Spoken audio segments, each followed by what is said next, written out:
Mugamba mutya abali ku channel yaffe eyitibwa Kyayiti YouTube channel yaffe. Olw'omukwano gwange yaloose ekirooto yaloose ng'akuula obutiko obubaala. Yaloose ekirooto ekyo ng'akuula obutiko obubaala.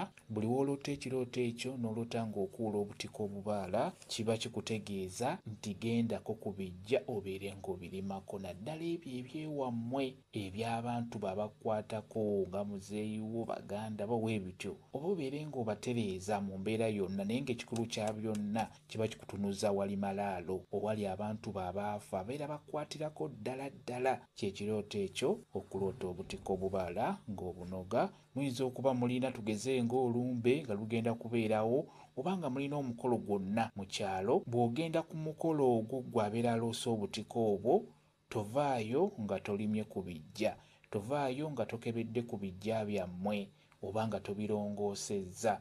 Kyekirooto ekyo kiba kikusindika wali bafu abo obeere ng'obakeberako, naddala abafu nga bwe nkugambye ababeera bakukwatirako ddala. Webiba ng'ebijja birina ebituli gaagwamu obeere ng'obirongoosa, oba mubeere nga mubirongoosa. Kyekirooto ekyo eky'okuloota ng'oloota ng'onoga obutiko oba ng'ojja obutiko. Omanyi obutiko obwo tebabukuula, babujja. N'olwekyo bw'oloota ng'ojja obutiko obeera oteekeddwa kugenda ku malaalo gammwe obeere ng'ogalimako olime ku bantu bo. Kijja kuba kikuvaako ekirooto ekyo. Mwebale kubeera ku channel yaffe eyitibwa Kyayiti YouTube channel yaffe. Kyembasaba mugende mu maaso n'ogyegattako mubeere bulungi.